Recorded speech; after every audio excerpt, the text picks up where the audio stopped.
Welcome to Frankfurt, not just Germany's financial capital, but a city filled with excellent restaurants, museums, and of course, gay nightlife. Are you ready to check it out? Let's go.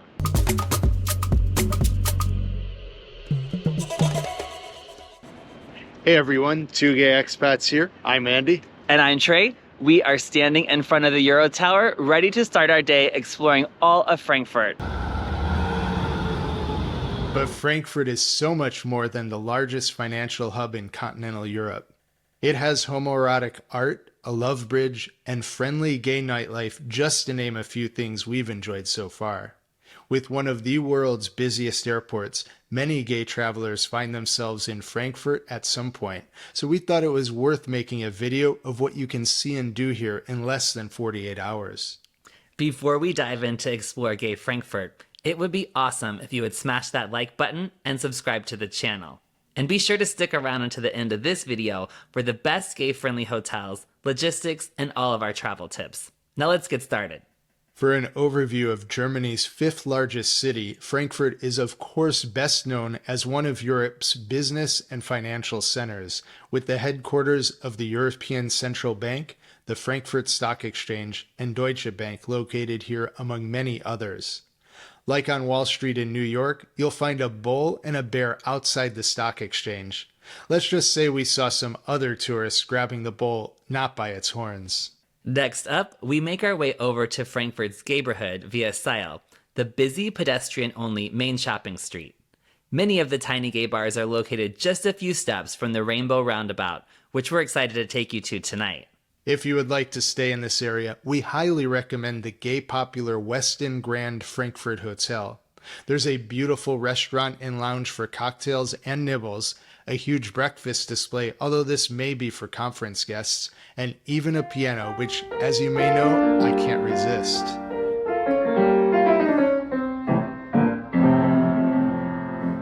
Continuing our walking tour of the city's best sights before circling back to the gay bars tonight, no visit to Frankfurt is complete without a stop in the historic square of Römerberg. The square is home to some of the best architecture in the Old Town. For lunch, less than 5 minutes away is Kleinmarkthalle, a fantastic food hall that is popular with locals and tourists. After exploring the ground floor with fresh produce, meats and cheeses, and numerous food stalls, we head upstairs to a cute little sit-down Italian restaurant. We're feeling adventurous today, so we let our server choose our white wine and homemade pasta of the day.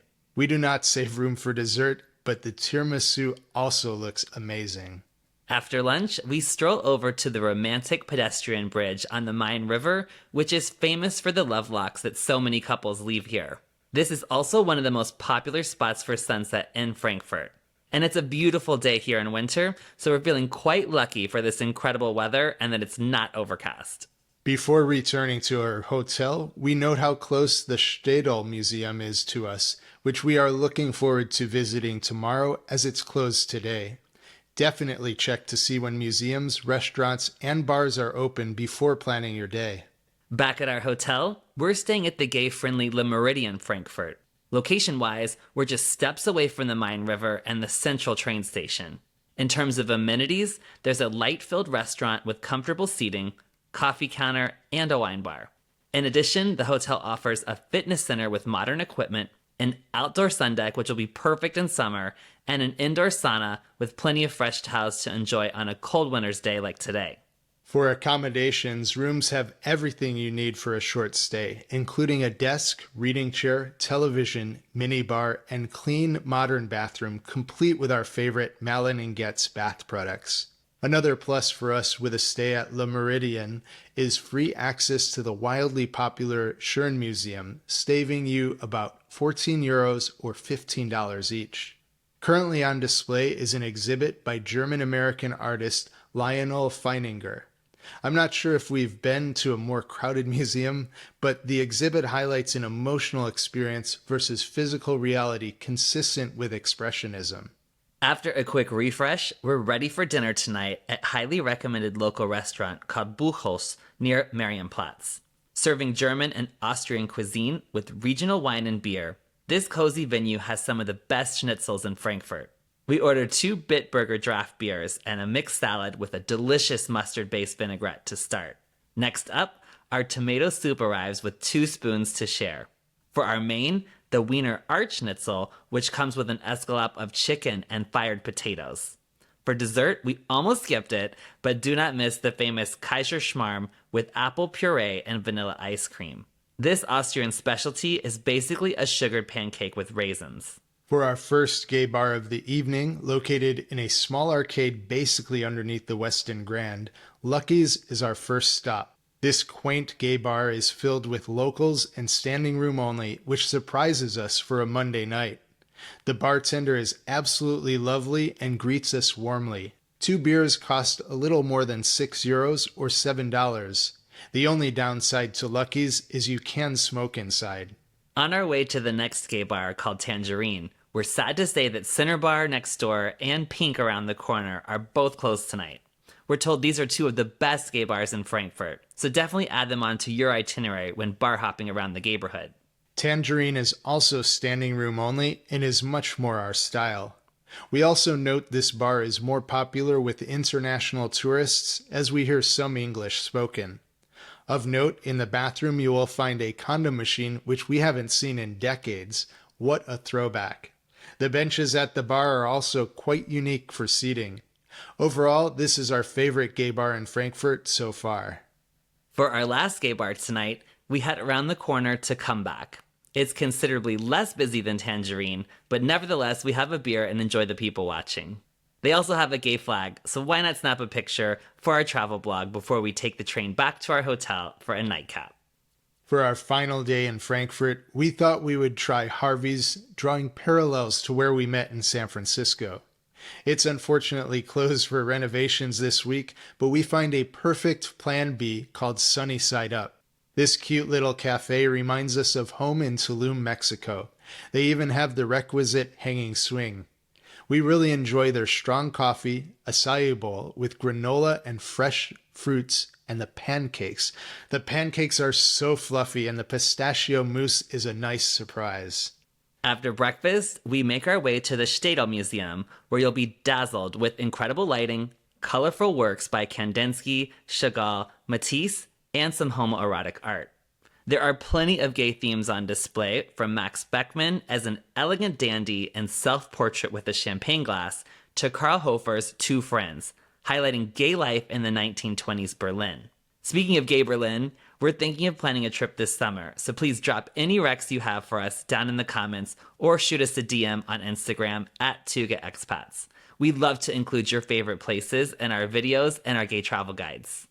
Back to the dozens of museums which Frankfurt is known for, one travel tip we can offer is to purchase the 24 and 48-hour Frankfurt card, which greatly reduces admission prices to many attractions.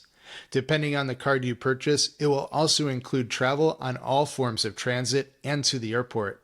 For our final meal in Frankfurt, we return to our favorite food hall to try some Israeli street food that we had our eye on yesterday. Instead of just the tip, this place is called Just a Dip. This dish is the amazing Tel Aviv plate with eggplant and avocado. Absolutely delicious, as is the homemade lemonade. Before we wrap up, let's discuss logistics to help you plan your trip to Frankfurt. First of all, it's super easy to get around the city with efficient and timely trams and trains. Ticket machines are available at all stops and have an English option. Everything is also very well organized and signed to help you find your way to the correct form of transportation. The S8, for example, will take you to the airport from the main stations in the city in less than 20 minutes. The cost is about €6 or $7 if you don't have a Frankfurt card. The Frankfurt Airport, airport code FRA, is one of the busiest and well-connected airports in Europe. We also love this glamorous old-school flight departure board. Totally iconic. The airport is also easy to navigate with helpful signs everywhere. Of note, you will find a priority pass lounge before security that's available either before or after your flight to Frankfurt. But we much prefer the German airline Lufthansa's Senator Lounge for business class travelers. This spacious lounge is located after security and offers numerous types of seating to relax. We are big fans of self-serve wine and bubbles too. While the weather has taken a turn for the worse this evening for our departure, we are treated to one of the most spectacular sunsets above the clouds. Circling back to gay-friendly hotels, we love our choice Le Méridien Frankfurt, with its rainbow flag proudly flying out front and proximity to transit, museums, and tourist attractions. If you prefer to be in the heart of Frankfurt's gay village, again we recommend the Westin Grand. Both hotels are members of Marriott's Bonvoy Rewards program, so you can book with points or with loyalty programs like we use at Hotels.com, for example. We have all the links for you on our website at twogayexpats.com. We also want to give a quick shout out to the Moxie Hotel, which hosts drag shows on occasion. So it's another popular LGBTQ friendly choice for a place to stay in Frankfurt. Well, that's a wrap for us here in Gay Frankfurt. If you're here in summer, be sure to check out the Gay Nude Beach at Langen Lake. We hear it's a lot of fun. And if you liked today's video, do us a favor and smash that like button for the almighty YouTube algorithm and consider subscribing to our channel. For more gay travel inspiration, as well as our complete gay travel guide to Frankfurt, as well as many other gay cities, head over to our travel blog at twogayexpats.com. We also want to thank our channel members. We greatly appreciate your support. Thanks so much for watching, and we'll see you on the next adventure. Auf Wiedersehen.